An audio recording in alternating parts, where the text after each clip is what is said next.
जय श्री कृष्ण, जय श्री राम। श्रीमद् भागवत के 9वें स्कंद में आज हम प्रवेश करेंगे, तो मैं आपका स्वागत करती हूँ 9वें स्कंद में। श्रीमद् भागवत के 9वें स्कंद में वैवस्वत मनु और उनके पुत्रों के बारे में विवरण दिया हुआ है। तो कथा यूँ शुरू होती है कि राजा परीक्षित ने सुखदेव जी से पूछा कि पिछले कल्प के अंत में द्रविड़ देश के स्वामी राजा सत्यव्रत यहाँ के मनु हुए। अब आप हमें उनके होने वाले, उनके आगे के जो वंशज हैं उनके बारे में आप हमें बताइए, जो हो चुके हैं या जो अभी हैं और जो आगे होने वाले वंशज हैं उनके बारे में आप हमें जानकारी दीजिए। उनके पराक्रमों के बारे में, उन परम पुरुषों के बारे में आप हमें वर्णन कीजिए। तब सुखदेव जी महाराज ने कहा कि मैं आपको मनुवंश जो है उनका संक्षिप्त में वर्णन बताता हूँ। उन्होंने कहा कि कल्प के शुरुआत में कुछ भी नहीं था, सिर्फ छोटे बड़े सभी प्रकार के प्राणी पक्षियों की आत्मा कहने वाले परम पुरुष भगवान नारायण, भगवान श्री हरि विष्णु नारायण ही थे। उनकी नाभि से एक कमल प्रकट हुआ और उस सुवर्णमय कमल कोश के अंदर से चतुर्मुखी ब्रह्मा जी का आविर्भाव हुआ। अब ब्रह्मा जी के मन से मरीचि और मरीचि के पुत्र हुए कश्यप ऋषि। कहते हैं कि ब्रह्मा जी के मानस पुत्र हैं मरीचि और मरीचि के पुत्र हैं कश्यप ऋषि। और कश्यप ऋषि ही इस पूरे संसार के पिता कहे जाते हैं, क्योंकि उनकी जो पत्नियां थी, दक्ष पुत्रियां जो हैं वो उनकी 13 पत्नियां थी और उन्हीं से ये सारे संसार में जो भी जीव हैं वे उत्पन्न हुए। जैसे कि दीति से दैत्य हुए, अदिति से आदित्य हुए, इस प्रकार उनके ही सब वंशज हैं। आगे सुखदेव जी बताते हैं कि दीति के जो पुत्र थे वो तो दैत्य हुए और जो अदिति हैं उनसे आदित्य हुए, जिसमें से विवस्वान मतलब कि सूर्य भी उन्हीं से उत्पन्न हुए।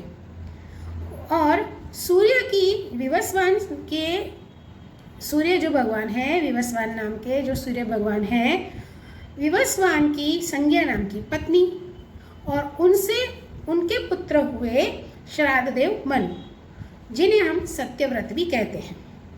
तो श्राद्धदेव मनु को अपनी पत्नी श्रद्धा से 10 पुत्र हुए। उनके नाम हैं इक्ष्वाकु, नृग, सर्याति, दिष्ट, धृष्ट, करुष, नरिष्यंत, पुरुषद्र, नभग और कवि। इस प्रकार उनके 10 पुत्र हुए। लेकिन कहते हैं कि जब शुरुआत में शादी के बाद में, विवाह के पश्चात उनके कोई संतान नहीं थी। जब उनके कोई संतान नहीं थी तब उन्होंने संतान प्राप्ति के लिए अपने भगवान वशिष्ठ जी से कहा और फिर उन्होंने मित्रावरुण नाम का यज्ञ करवाया। अब जब यज्ञ हो रहा था तो मैं आपको एक बात बताऊं कि हमारे 4 वेद हैं, ऋग्वेद, यजुर्वेद, सामवेद और अथर्ववेद। इन चारों वेदों के ऋत्विज होते हैं जो यज्ञ करवाते हैं। किसी भी बड़े यज्ञ में चारों वेदों के ऋत्विजों का होना अनिवार्य है। ऋग्वेद के जो ऋत्विज हैं उनको होता कहते हैं। ऋग्वेद के ऋत्विज को होता कहते हैं। यजुर्वेद के ऋत्विज को अध्वर्यु कहते हैं। सामवेद के ऋत्विज को उद्गाता कहते हैं और अथर्ववेद के ऋत्विज को ब्रह्मा कहते हैं। अब इनका काम क्या होता है? तो ऋग्वेद के जो ऋत्विज हैं होता, वे सभी मंत्रों का उच्चारण करते हैं। मैं आपको सीधी सरल भाषा में समझा रही हूँ। तो ऋग्वेद के जो ऋत्विज हैं उनको होता कहते हैं और वे मंत्रों का उच्चारण करते हैं। उन्हीं उच्चारण को आगे विस्तार से यजुर्वेद के ऋत्विज अध्वर्यु उनका आगे वो मंत्रों को आगे विस्तार से बोलते हैं। और जो सामवेद के ऋत्विज हैं उद्गाता, वो सामगान करते हैं। यज्ञों में सामगान होता है तो वो पीछे से उनका सामगान करते हैं।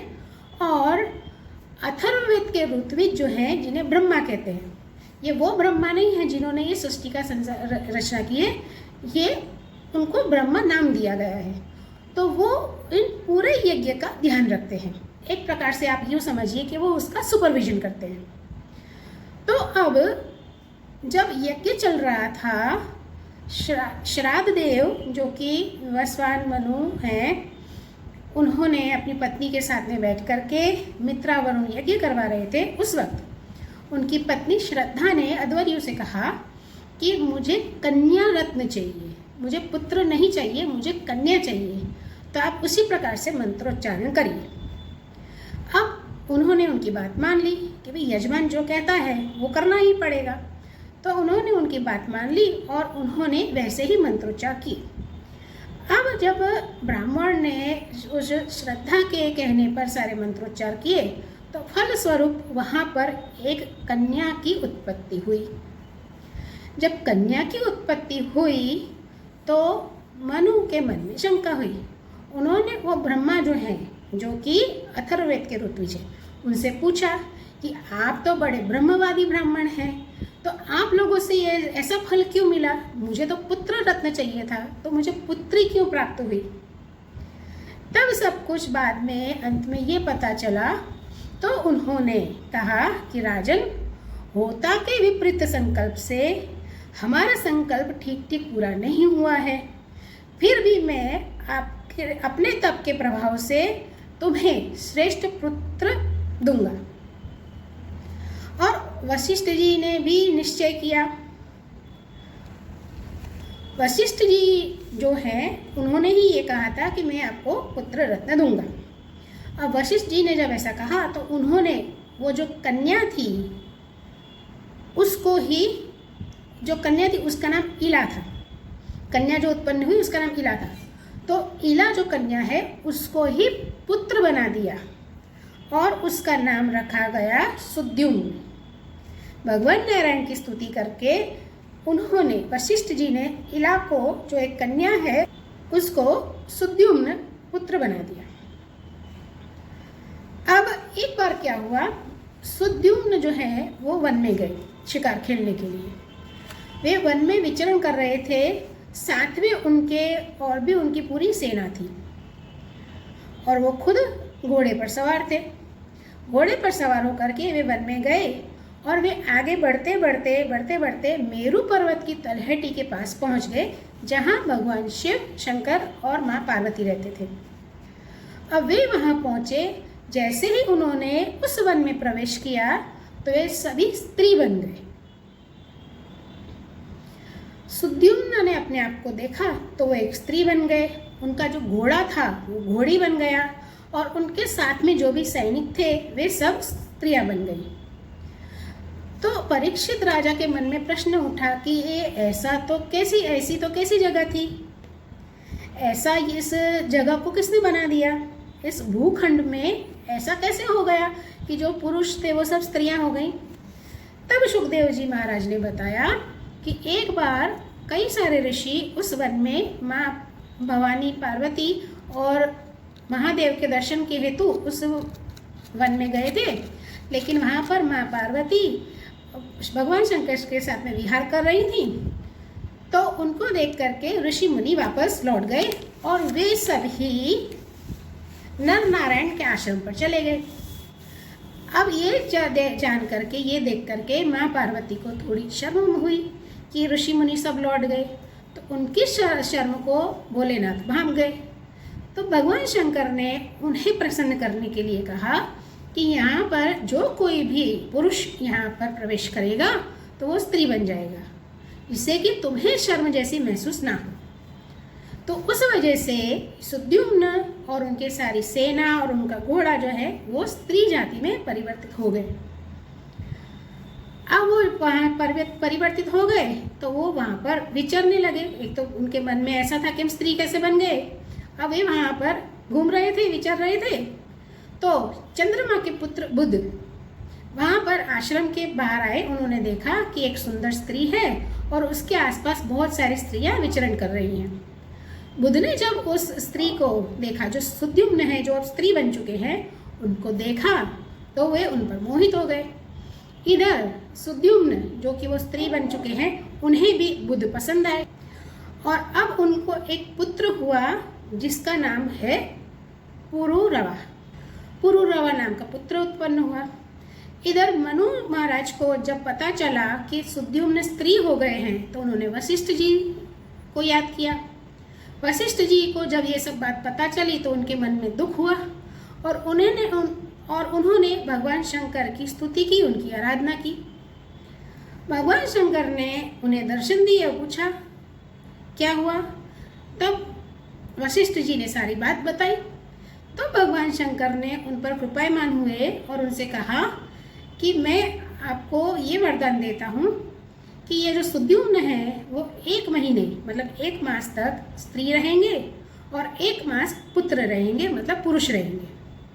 वो दोनों ही जातियों में, मतलब कि स्त्री जाति पुरुष जाति दोनों में रहेंगे। 1 महीना स्त्री 1 महीना पुरुष। इस प्रकार की व्यवस्था से सुद्युम्न पुरुष तत्व का भी लाभ उठाएंगे, स्त्री तत्व का भी लाभ उठाएंगे और इस पृथ्वी का पालन करने लगेंगे। लेकिन प्रजा जो है उनका अभिनंदन नहीं करती थी। आगे जाकर के सुद्युम्न को 3 पुत्र हुए। उनके नाम हैं उत्कल, गय और विमल, और वे सभी दक्षिणा पथ के राजा हुए। बहुत दिनों के बाद वृद्धावस्था आई तब सुद्युम्न ने अपने पुत्र पुरुरवा को राज्य दे दिया और वे तपस्या करने के लिए वन की ओर चले गए। इस प्रकार जब सुद्युम्न वन की ओर चले गए तब उनके पिता मनु, अब उनके तो वो एक ही संतान थी उस वक्त, संतानहीन थे और उन्होंने यज्ञ करवाया था और उनको एक संतान हुई थी। अब वो संतान तो जंगल में चली गई। तब उन्होंने भगवान श्री हरि विष्णु की आराधना की और फिर उन्हें वे 10 पुत्र हुए जिनके बारे में मैंने उनके नाम आपको मैंने बताए थे, जो है इक्ष्वाकु, निरग, सरयाति, निष्ट, रिष्ट, करुष, नरिष्यत, वृषद्र, नभग और कवि। इस प्रकार से उनके 10 पुत्र हुए। इनमें से सबसे बड़े थे इक्ष्वाकु। हम इक्ष्वाकु के बारे में बाद में जानकारी प्राप्त करेंगे। पहले देखते हैं मनु के अन्य पुत्रों के बारे में। मनु पुत्रों में से एक पुत्र थे पृषद्र, और वे गुरु वशिष्ठ की आज्ञा से गायों का ध्यान रखते थे, उनकी रक्षा करते थे। रात भर दिन भर हमेशा वे उन गायों की ही रक्षा करते थे। एक बार एक बाघ उन गायों के झुंड में प्रवेश कर गया और बाघ के आने पर सारी गायें इधर उधर भागने लगी। रात का समय था, अंधेरा था, गाय इधर उधर भागने लगी। वृषद्र को पता चला कि एक बाघ घुस आया है तो उन्होंने अपनी तलवार निकाली और वे उस बाघ की ओर झपट पड़ी और उन्होंने अपने तलवार से जोर से एक घा किया। और लेकिन क्या हुआ कि गलती से बाघ की जगह पर गाय कट गई और बाघ का कान कटा। वृषद्र को लगा कि कोई जानवर तो कटा ही है और उनको मन में दृढ़ था कि उन्होंने बाघ का ही वध किया है। लेकिन जब सुबह उन्होंने देखा तो बाघ का कान पड़ा था लेकिन गाय का सिर कटा पड़ा था। वशिष्ठ जी को जब ये बात पता चली कि वृषद्र ने एक गौ हत्या की है, गाय का वध किया है, तो उन्होंने उसे श्राप दिया कि जाओ तुम शूद्र हो जाओ। कहते हैं कि जानवरों को काटना ये शूद्र का काम है, तो वो शूद्र हो गए। अब शूद्र हो गए तो वो वहाँ से वृषद्र वहाँ से चल दिए, वे वन में चल दिए और उन्होंने नैष्ठिक ब्रह्मचर्य का पालन शुरू किया।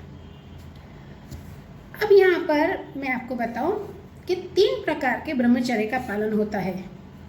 एक होता है उपकुर्वाण ब्रह्मचर्य, जिसमें बाल अवस्था, जिसे हम कहते हैं ब्रह्मचर्य आश्रम, उस अवस्था तक ब्रह्मचर्य का पालन करना होता है। उसके बाद में गृहस्थ में प्रवेश करते हैं। यह उपकुर्वाण ब्रह्मचर्य है। नैष्ठिक ब्रह्मचर्य का मतलब है कि आपको आजीवन ब्रह्मचर्य धर्म का पालन करना पड़ेगा। और तीसरा होता है विवाहित अवस्था में ब्रह्मचर्य का पालन। इन सबके अलग अलग नियम हैं। नैष्ठिक धर्मचर्य में प्रवेश किया और पुरुषोत्तम ने उस ब्रह्मचर्य का पालन किया। आजीवन ब्रह्मचर्य रहे, ब्रह्मचर्य के कर्तव्य का पालन किया। और एक बार जब उन्होंने देखा कि वन में दावानल लगा हुआ है, मतलब कि आग लगी हुई है, तो वे उस अग्नि में प्रवेश कर गए और परम धाम को प्राप्त हुए। मनु महाराज के सबसे छोटे पुत्र थे कवि। उन्हें विषय भोग का कोई भी मोह नहीं था। छोटी सी आयु से ही वे भगवान में ही लीन रहते थे। तरुण अवस्था में ही वे परम पद को प्राप्त हो गए थे। आगे की कथा में हम मनु महाराज के अन्य पुत्रों के बारे में जानकारी प्राप्त करेंगे। आपको आज की कथा कैसी लगी कृपया कमेंट करके ज़रूर बताइए। तब तक के लिए धन्यवाद। जय श्री कृष्ण।